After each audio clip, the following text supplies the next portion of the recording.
Los partidos gobernantes están empezando a darse cuenta que no pueden estar demasiado cómodos en sus gobiernos. ¿Por qué?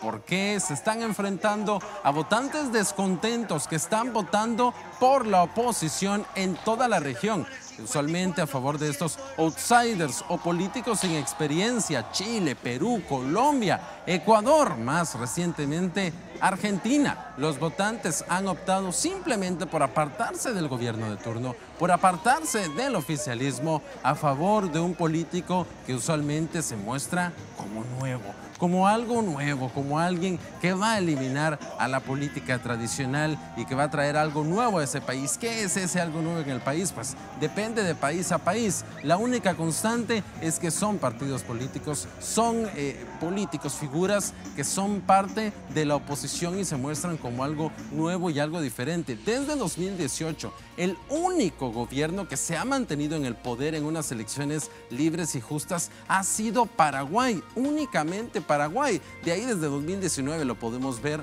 la oposición ha ganado constantemente. La única excepción es Paraguay, con el Partido Colorado, que ha tenido un dominio de décadas en ese país. Y la otra excepción es Nicaragua, con Daniel Ortega y todas sus particularidades. Y ojo, esto va más grande que esto. En la última década, 80% de las elecciones, 80% han sido ganadas por un partido de la oposición. Así es.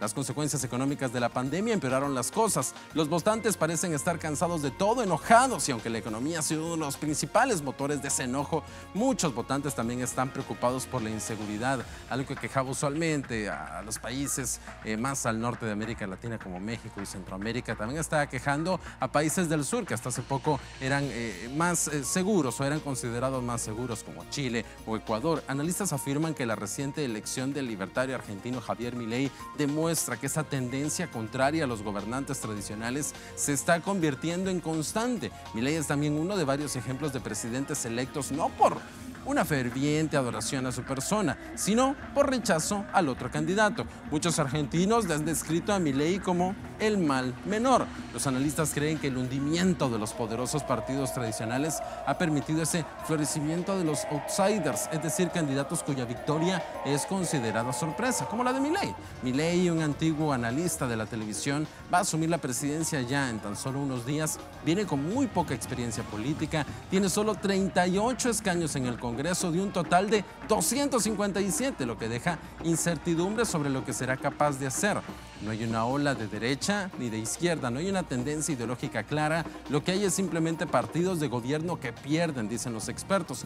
Otro de los ejemplos que ha surgido en América Latina a lo largo de los últimos años es lo que pasó en Brasil, por ejemplo. Los ciudadanos se inclinaron en 2019 hacia Jair Bolsonaro. Jair Bolsonaro en ese momento era parte de la oposición, mostraba una diferencia, un contraste frente al petismo, aquellos partidos que eran parte del Partido de los Trabajadores de Lula da Silva. Sin embargo, en 2023 votaron nuevamente por la oposición, que era encarnada en ese momento como Lula da Silva.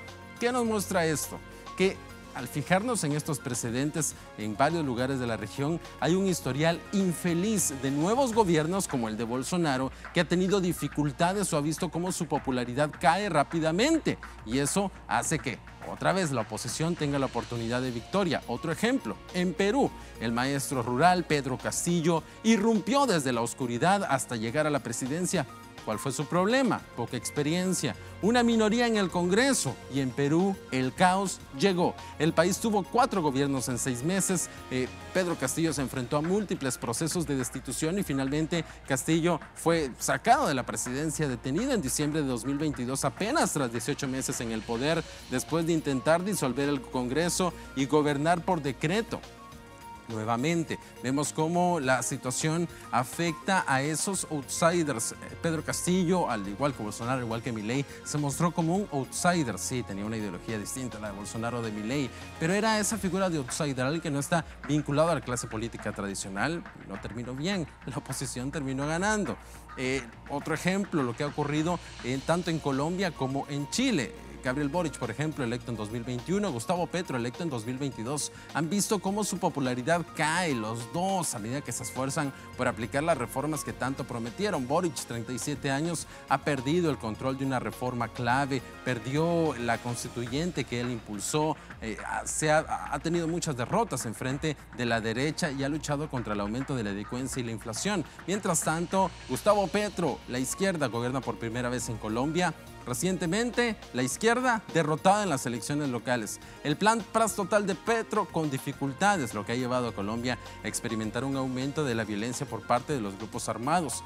¿Qué es lo que pasa? Muchos de estos líderes electos carecen de experiencia. En el caso de Milei, por ejemplo, lo que se ha dicho, lo que dicen los expertos es que no ha dirigido nada, tiene mucha teoría, pero dirigir un gobierno es diferente. Los únicos dos gobiernos recién llegados que han conservado su popularidad han estado ejemplos en México y ejemplos en El Salvador. En México, Andrés Manuel López Obrador; en El Salvador, Nayib Bukele. Ambos van a enfrentar la reelección el próximo año y al parecer son los únicos dos que van a lograr romper esta tendencia de los latinoamericanos de votar por la oposición. Bukele se ha ganado la aprobación de su país con la guerra contra las pandillas, pese a algunas críticas de organizaciones de derechos humanos y también por su reelección. Y claro, Andrés Manuel López Obrador, que mantiene ese dominio y esa popularidad en México, y la candidata que él impulsa, Claudia Sheinbaum, también avanza para poder ganar y que el oficialismo gane en México el próximo año.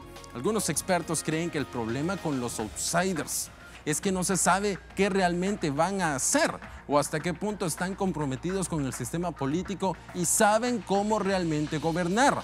Uno de los problemas que dicen los analistas con estos outsiders es que muchas veces hacen algo distinto a lo que dicen en sus campañas. ¿Caerá Milei en este mismo caso? ¿Hacer algo diferente a lo que prometió? Solo el tiempo lo dirá. Pero si miramos la historia no nos dice cosas buenas sobre cuál podría ser su futuro político.